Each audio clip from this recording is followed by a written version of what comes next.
Hello and welcome back to Heads Will Roll Reforged, and we're going to be speaking to the sergeant here because we've just received the news that York is under siege. Alright, so he says, "At last, you have a nasty habit of disappearing at the least appropriate moment, but I always come back." "You do, one moment before the catastrophe. I see no reason to inquire about your journey when the Scots are right at our city's doorstep. You were supposed to find out where they are, at least we know that now. That's some high-quality reconnaissance right there. Honestly, every time I go on another campaign, I promise myself that this time I'll be more careful, that I'll hang back and let others do the fighting. Yet for some bizarre reason, I always end up knee-deep in crap with my life hanging by a thread. And lately you always seem to be involved. I'm starting to see a pattern here. You're a dangerous man to be around, sir, depose me." What can I say? Adventure is my middle name. Yes, sir, depose adventure me. Something like that. "Not mine, though. I'm getting too old for this. I'm giving you my word. If we somehow get out of this alive, I'm hanging up the sword. I've had enough close calls for a lifetime. Alright, let's get down to business. The Scots have approached the city from the northwest, down from the hills. Their exact numbers are still unclear, but it's probably around 8 to 10,000. So where the hell is our main force? About a week-long march from here. Since our departure, these oafs have barely covered any ground. Or shall we say, those oafs, yes. The roads, they say, are awfully bad. I knew that one of us had to stay behind to keep an eye on them. We basically have to last a week under siege? Sounds doable? Only if the city is actually prepared for the siege and York is not entirely ready, to put it mildly. I see. How bad is it? Somewhere between very bad and awfully bad. Whatever provisions that remained have already been exhausted by the refugees. On top of that, the garrison is rather tiny. Mustering an effective fighting force is not possible. If the Scots attempt a direct assault, then, well, my chances of living long enough to retire are pretty damn slim. It looks like we're in a rather difficult situation." "We're deep in it, sir, depose me." I wonder what Northampton would do in this situation. He'd probably poison them all, wouldn't he? He'd probably poison them all, stab them all in the back, and then, just tot himself out of there. Anyway.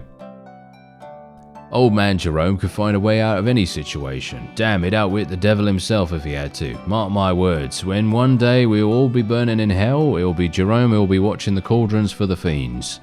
There is indeed a way out of any situation. We just have to think outside the box. Think outside the box, you say? Alright, listen here.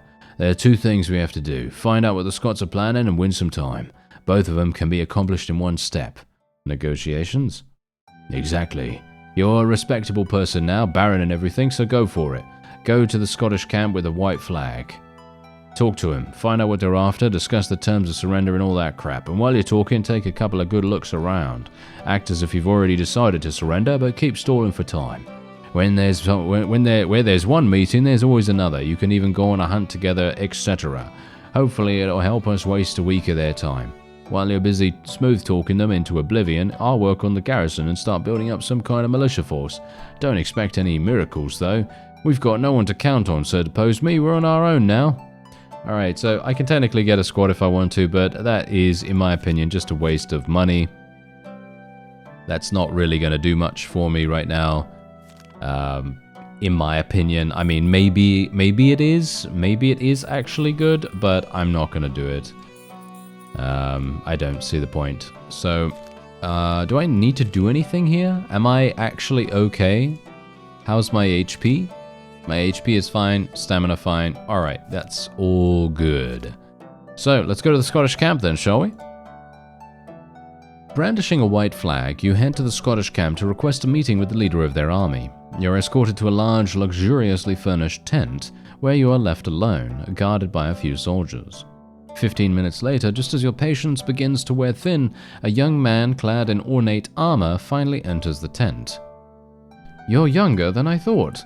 When I was told that a royal negotiator had arrived from York, I thought I would be dealing with some old sly fox like Northampton or Canterbury. When it comes to dealing with London's northern problems, it's usually one of them who gets to sort things out. They are both retired." "Is that so? Well, war is indeed young men's business. Old-timers don't belong on a battlefield. I was ready to prove this in practice, but they seem to have finally understood. Regardless, I'm glad to see a new face. Tell me your name and your title. My name is Sir Deposme, Baron of Arlington. As I've already stated, I have come here on the order of King Edward, with full authorization to speak and act on his behalf. Happy to make your acquaintance, Sir Deposme. You of course know who I am, right? We apparently do not. My name is James Bruce, and I am the King of all Scots, from the River Esk in the south to the Orkney Islands in the north. There is not a single place where my name is not honored and my word is not followed. Please forgive my rudeness, your majesty. Nonsense, titles are needed to frighten the yokels and to restrain the servants who forget their place. On the battlefield there is no difference between an earl and a marquis or between a baron and a viscount. Neither there is one between a king and a common soldier. In the moment of truth, we are all equal in the eyes of the Lord. So let's put away the titles. You can call me James. What news are you bringing, Sir Deposme? I'm here to avoid bloodshed. Scottish forces have crossed our borders, bringing fire and sword to our lands. We don't know what caused this hostility, but it's not too late to resolve this misunderstanding at the negotiation table rather than on the battlefield. Do not know what caused this hostility, you say? The English king would know the cause if he paid proper attention to the actions of his subjects. For many years now, people have been disappearing in our borderlands. At first, these were isolated cases, a hunter failing to return from the woods, a child losing their way in the weald, or a courier disappearing in the mountains. However, in more recent times, entire families began to vanish without a trace. When rumors of the horror in these lands reached Edinburgh, we were at a loss as to what to make of it. The evil persisted as unpunished as it was elusive. But eventually these villains became so bold that they began openly attacking villages in broad daylight, snatching up innocents and locking them in cages like wild animals to take them to a place from which they'd never return. Do you know what place I'm talking about? I'm talking about this very city. We've tracked down 2 parties of kidnappers. The first one managed to slip through our grasp, the second one was intercepted by my men near the border. One of the thugs was taken alive. On his very first day of torture, he confessed that the abductions were ordered by the mayor of York. I don't think there is a need to explain what happened next. If the English crown is not capable of keeping its subjects under control, then we will have to do it instead. If this is true, then let us follow the dictates of the law.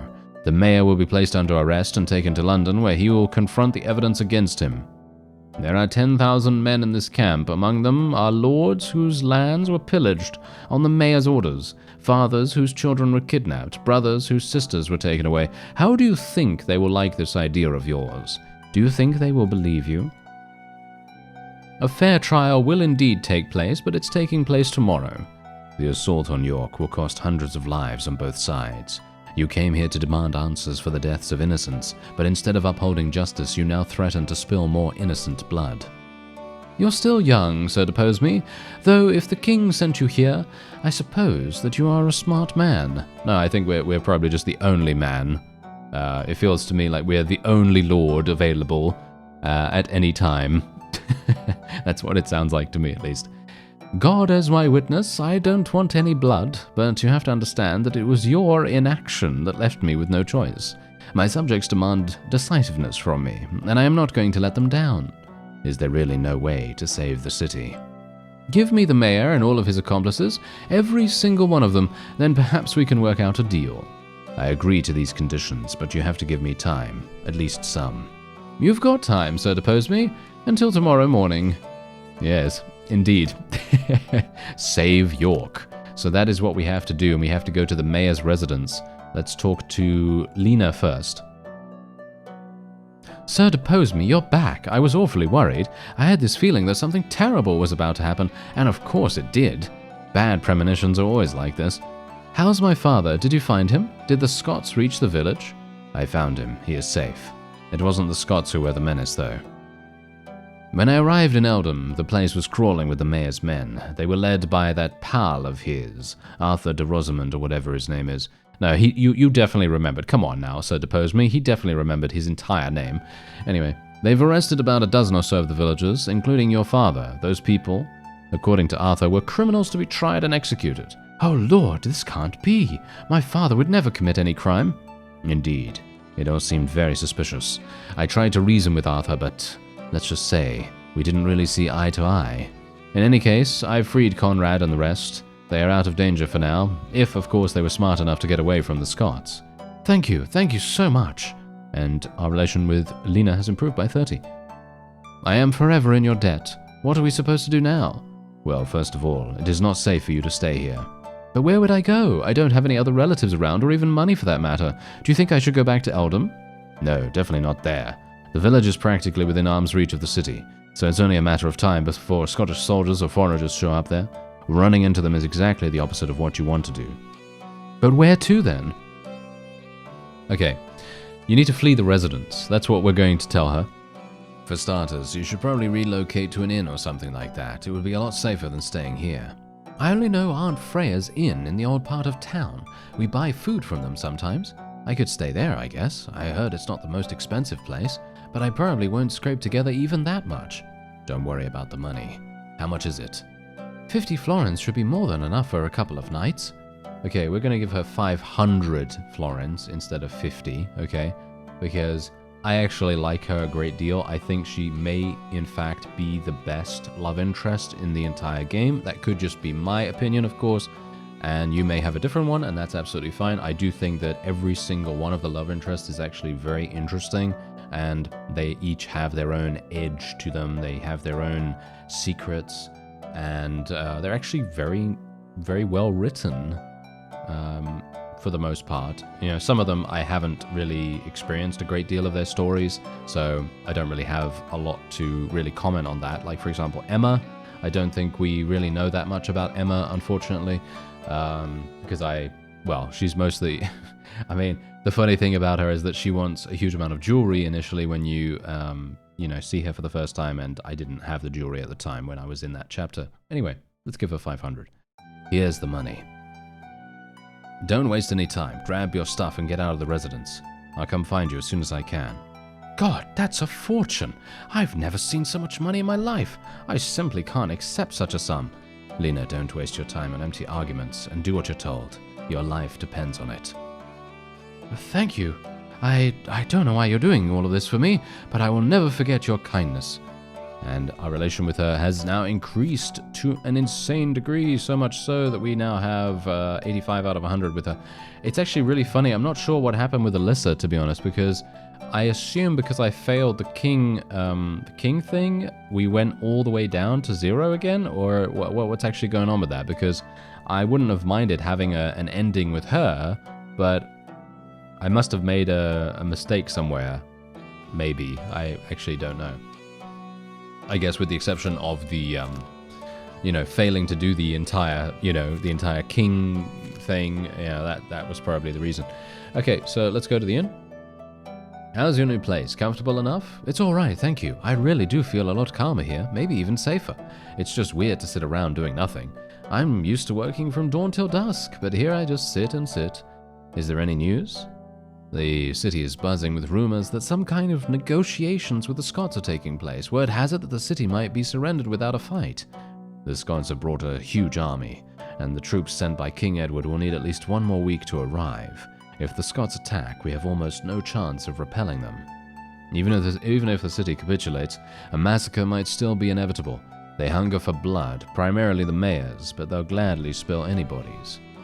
Judging by the expression on Lena's face, she does not seem to be quite following you. You briefly fill her in on your conversation with King James, including his accusations against the mayor. Perhaps I should not be saying this, but maybe we should just hand the mayor over to them, if that will help save the city. But we don't know for sure if he's guilty. Sir Depose Me, you shut your face right now, Sir Depose Me. Lena is correct, for sure. We know for sure that is indeed the case. If you've seen my previous series, you'll know exactly what I'm talking about. And if you haven't, you'll see very soon, very shortly. You saw yourself what happened in Eldom, the same kind of kidnapping that the Scots were talking about. Come to think of it, we've had our fair share of rumors about locals vanishing while the prison continues to receive a steady stream of new criminals. It never crossed my mind that these could be connected until now. I remember being surprised at the number of people corralled by the guards. It was almost like a never-ending stream, but over time everybody got used to seeing this, I guess. As Lena keeps speaking, one of her words becomes lodged in your mind, capturing all of your attention. The prison, the key to the puzzle from the very beginning. The prison. Lena, who exactly do they keep in there? I mean the prisoners in the dungeons on the lowest level. I don't know. I told you that they were regularly bringing new people in there, once a week at least, sometimes even more. These people were all said to be bandits or criminals or some other scoundrels accused of witchcraft. These kinds of folks were always plentiful in the north. At some point, the mayor started to regularly visit the prison himself, usually with Signor de Rosamund. It's time to find out who the hell they're hiding in there. All right.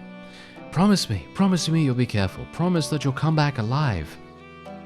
I will do everything I can. I'm not one to pretend I know what the future holds, but one thing I can say for sure. I definitely won't die there. The king didn't grant me a fine estate in the south just for me to die in this godforsaken northern hole. Hey, watch it. It's my home that you're talking about. It is not a godforsaken hole in the slightest. There are countless beautiful places around here. How about the... Of course there are, and I would love to hear you tell me all about them the next time we meet. I will be thinking about you every minute. And there is her spicy CG. Obviously, if you are indeed in possession of the spicy DLC, then you'll see the full version. And obviously, I'm not, because otherwise I would have to censor it, and I don't really want to do that. So, you know.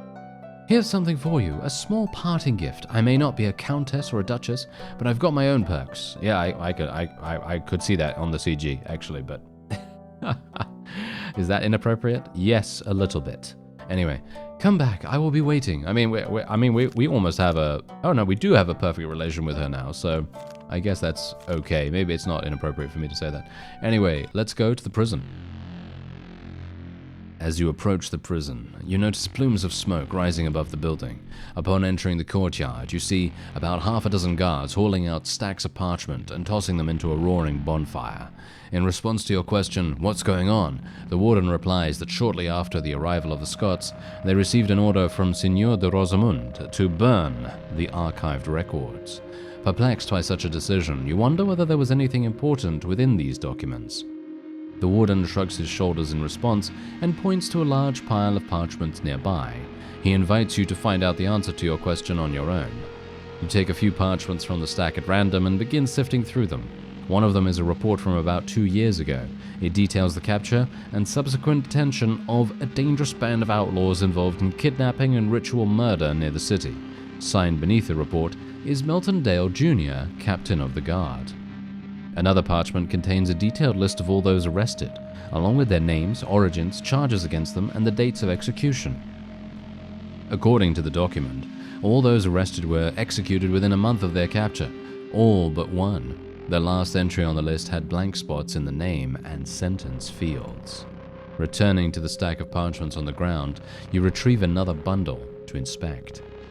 Among the papers lies a document detailing a guilty verdict against Milton Dale Jr., a former captain of the guard.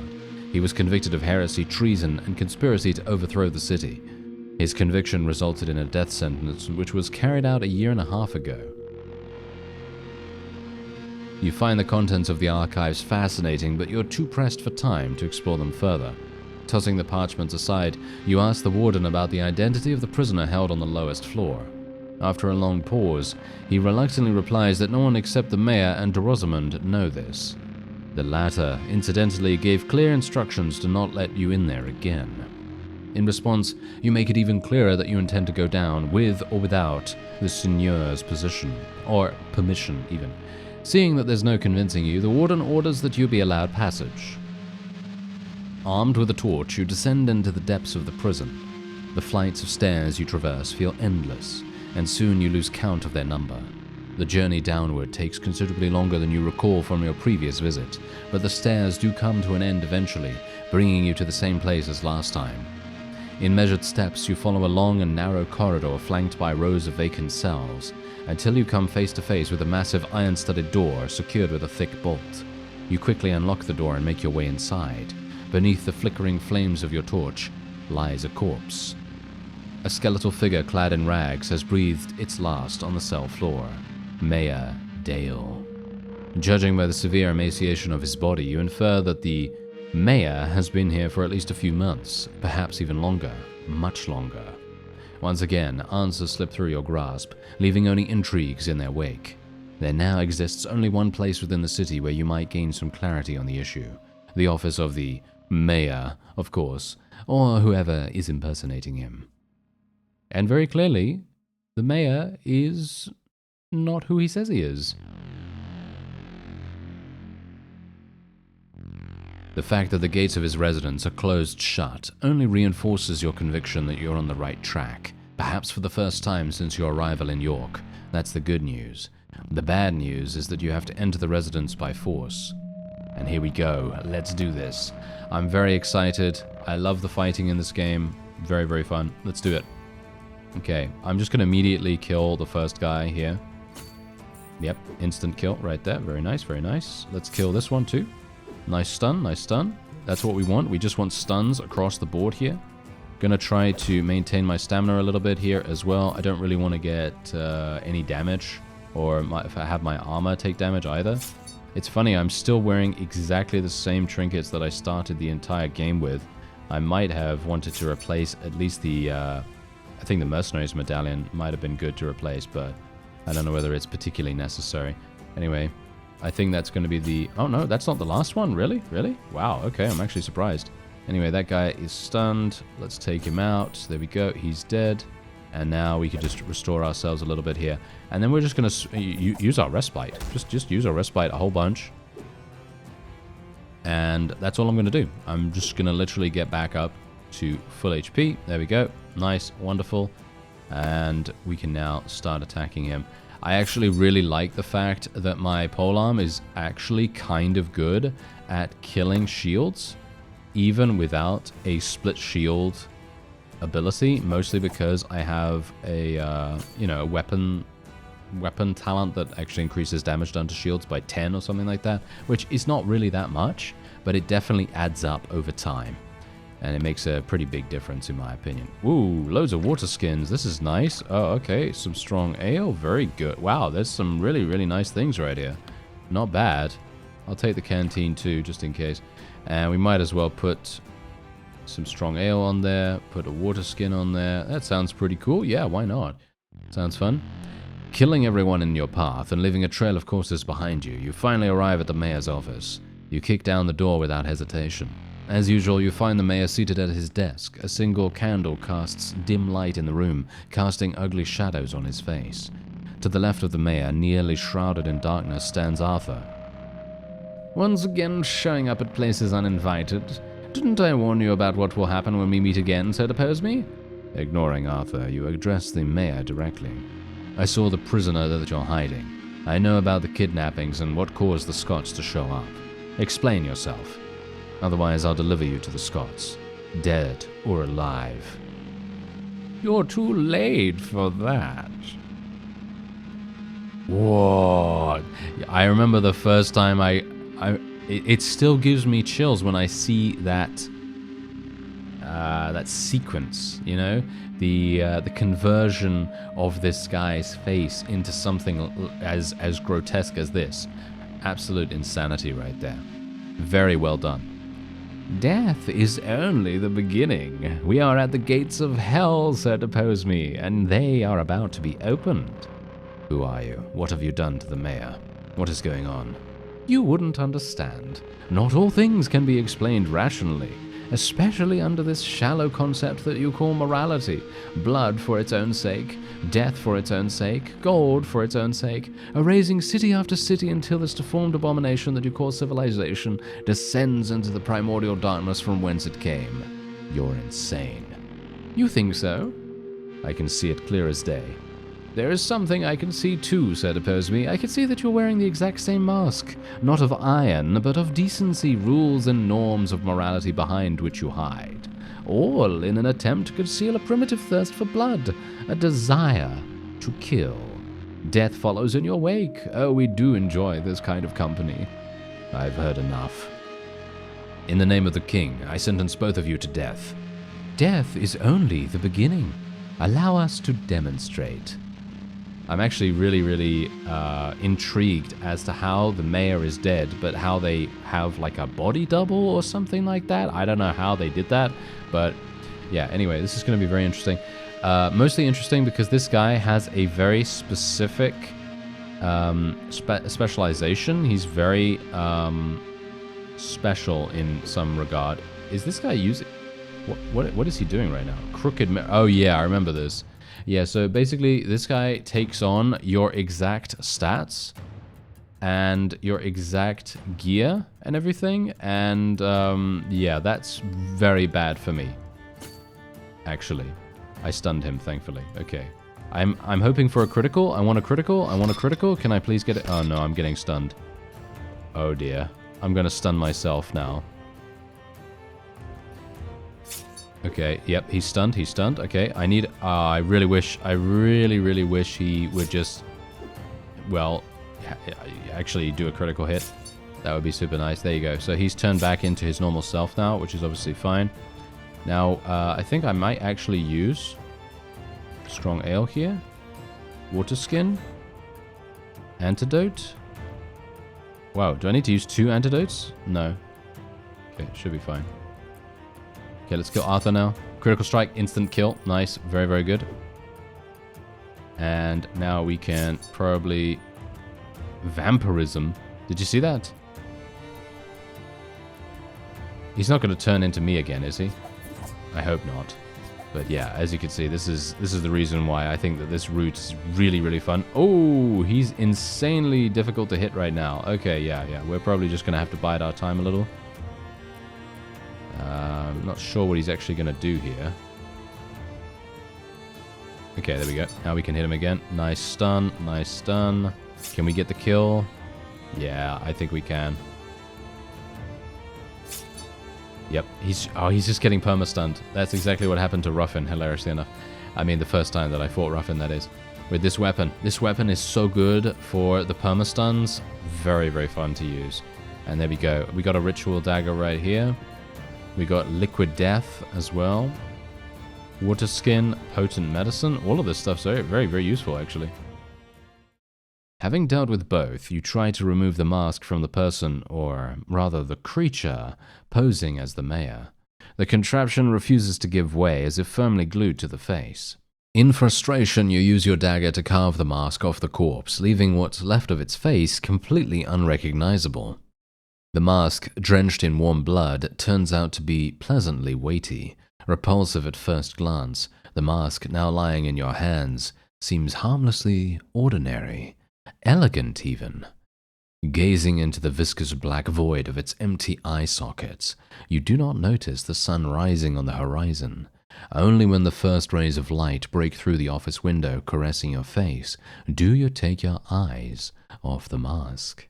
As you peer outside of the window, you notice that the permanent rain has stopped and clouds have dispersed. Golden warmth now fills the room. But there's no time to bask in your triumph. A series of powerful blows rattles the city walls, causing the floor to tremble under your feet. As King James promised, the Scots have begun their assault at dawn. You think fast and hard, straining your brain to come up with a plan, or at least something remotely like it. What would Northampton do? What would King Edward suggest? What advice would the sergeant give? The answer to all these questions manifests as another earth-shattering barrage from enemy trebuchets. Realizing that there is no time to think or to get help, you resort to the only solution. Since there's no way to delay the assault or to repel it, the only thing left for you to do is to try to stop it in its tracks. There is only one person who could stop the attack, which means you have to get to him at any cost. And this is where we have to fight. Alright, so I am very much prepared to fight here. You deftly maneuver through the combatants and fallen bodies, slipping out of the city through a small side gate positioned at the flank of the Scottish king. Now, within striking distance of the king, you tighten your grip around your weapon and charge forward. There is not even a remote chance of success in this suicide mission. Your only hope is that the York militia can buy you enough time to break through the king's retinue. Okay, here we go. So, this is going to be, or shall we say, should be pretty easy. But it very much depends on if I get absolutely murdered by crossbows or if I get stunned multiple times.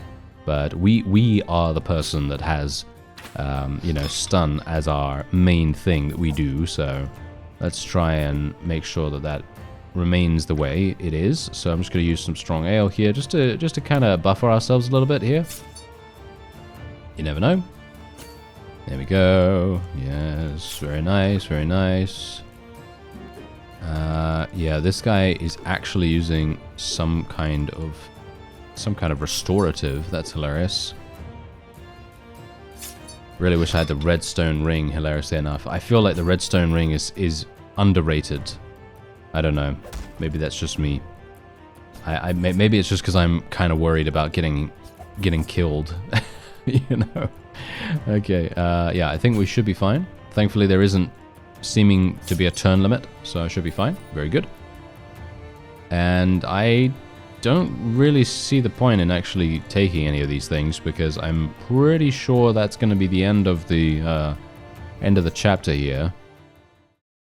Having broken through the troops that rallied to the king, you find yourself face to face with his personal retinue. Ah, here we go. Okay, so this is where I get the opportunity to heal myself a little bit. I'm going to use Liquid Death, because why not, right? Why not? Let's just equip some water skins right here. Considering I have the ability to do so, I might as well. Let's heal a little bit as well. There we are. Wonderful. And then we can go. Let's do it. Full HP. Perfect. These guys are indeed King's bodyguards, which means that they're going to be a little bit hard to deal with, but we should be fine. I'm just going to hit both of them just to get them poisoned. Whoa, he just died instantly because that was a critical. Let's get this guy dead as well. Let's have him just take some damage from the poison. This guy is instantly killed too. That's wonderful. And I think we're going to be fine. Yeah, I don't know. I'm a little bit worried, actually, but... oh, yeah, by the way, I should actually say right now, while I have the opportunity to do so, thank you very much for your suggestions on builds and so on and so forth in the comment section of the previous video. If you would like to make more suggestions, then by all means, let me know. I am kind of collecting all of the ideas, and I'm just having them swirl around in my brain a little bit just to kind of see what I'd like to go for, what might be kind of fun, or what might be kind of interesting to see. And some people want to see a chair build. Some people want to see a chair build. In other words, using one of those chairs that we had in the escape attempt in the what was it, French prison that one time. Yeah, that could be a potential. That could be a potential thing that we go for, just because that's hilarious, but I'm not sure how effective that's really going to be. Probably not very effective at all. However, I don't even know what type of weapon it actually is. Because, what is it? Is it a mace? I assume it's a mace, right? Because it's blunt damage, I guess? But still very interesting. So I guess we'll see. Anyway, there you go. We were able to kill all of them. Enough! Stop killing my men. I understand that we're at war, but you cannot just slay my knights as if they were filthy yokels. This kind of trick I might not forgive. This was a daring raid. I'm impressed, but if your intention was to kill me, then you should have come up with a better strategy. I am not here to kill you, sire. I am here to accept your terms. Presenting the mask as evidence to support your assertions, you recount to James the events of the night before. The king listens to you intently. When you're done talking, he orders one of his men to go to the south gate and report on the progress of the assault. The messenger returns 15 minutes later, reporting that no significant progress has been made. Upon learning this, the king orders a retreat. Did you hear that? They say there's some unkillable berserk old fart throwing my soldiers off the wall, wreaking havoc. What the devil is going on there? Don't get me wrong, those are some yokels, so I couldn't care less about them, but considering how many of my men are dying, it is beginning to look concerning. Or maybe that's kind of a sign. Or some kind of sign, even. Fewer salaries to pay too, I suppose. At any rate, consider me convinced. We'll have a deal. Thank you, sire. But my previous offer was only valid until the beginning of the assault. You missed it, so the conditions will have to be revised. James points at the mask. We'll take all their bodies, that goes without saying. I'll hang them by the road as a reminder. We will also be taking the city's treasury. Don't even start arguing, that is not up for discussion. War is a costly business, and this campaign burned a sizable hole in my pocket. Someone will have to cover my expenses. Furthermore, you will cede control over all your northern outposts. My men already hold about half of them anyway.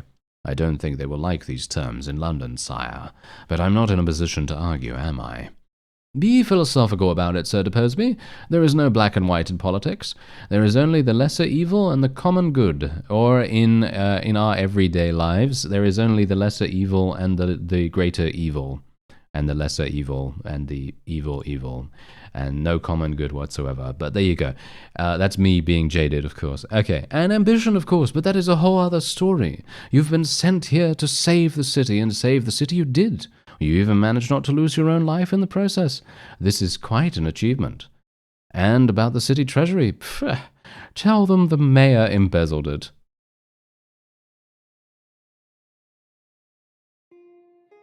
Did he really say that? A berserk old fart? His words exactly. This is the sad reality, I guess. You embark on your final campaign, risk your life for the 100th time, fight against guys who are half your age and twice as fit, and this is what you get? They're calling you a berserk old fart? Young people have no respect nowadays. I'd take that as a compliment if I were you, considering that you're about to retire. That berserk part might lose its relevance. Guess what that will leave you with? In a couple of years, you'll be missing these days.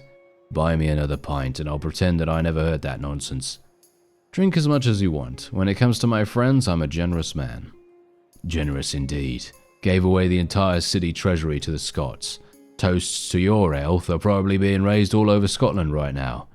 You're grumbling like an old man. You didn't even officially retire yet, and somehow it's already changing you for the worse. I have a nice idea for your personal coat of arms. A fat and useless pelican. Want to know why? Because it looks just like you. To your health, my friend. After chugging another pint of ale, the sergeant wipes his moustache on his sleeve. All right, it's all clear with me. My warring days are over. It's time to settle down and retire. But what about you? What's next for Sir Deposeby? Lena, of course. Well, there's this girl. Of course, I could have bloody guessed. After leaving the northern lands, you set off on a return trip. Heavy rains and cold weather give way to warm sunny days, making the return journey quick and comfortable. However, the warmth from the sun could not be compared with the warmth that the presence of Lena returning with you gave you.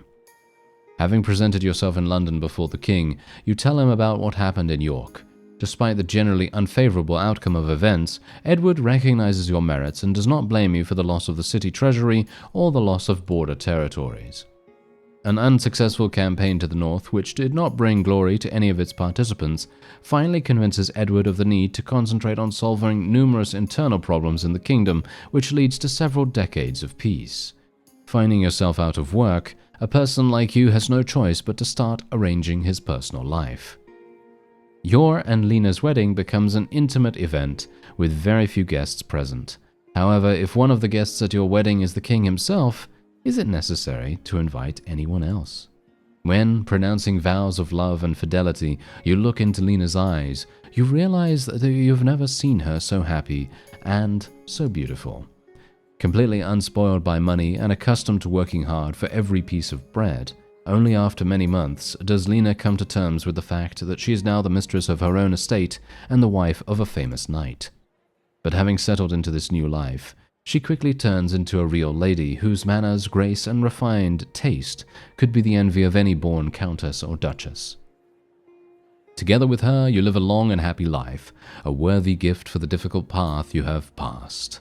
The path from a nameless peasant to an eminent knight and the protector of the throne, whose name will forever remain in the history of the kingdom. Ending 10 of 31. And I think I've already gotten that one before, because as I said, we did basically go down the same route with the exception of helping Edward get the throne. So it was the noble route, just helping Edward instead of Canterbury. And I gotta say, I actually think I might prefer the Canterbury route, even though they're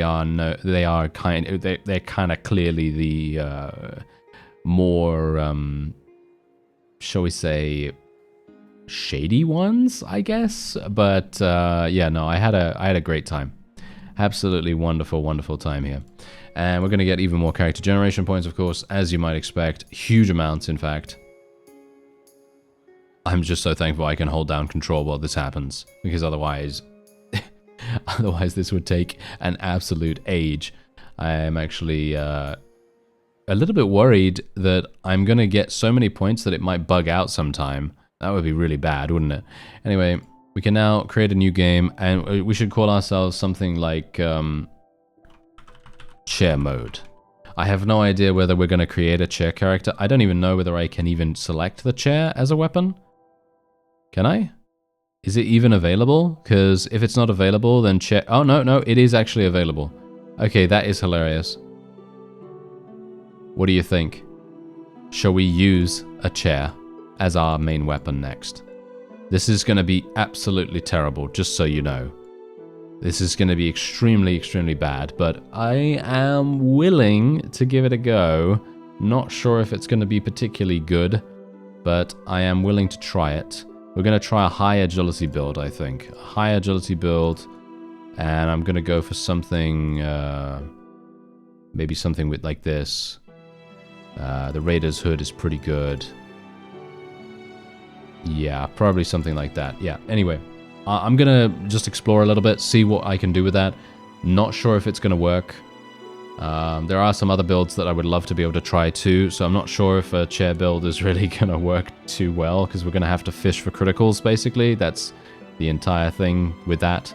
So I'm not sure if that's going to be particularly good, but we'll see. Anyway, that's going to be it for this episode. I thank you very much for watching, and I'll see you next time.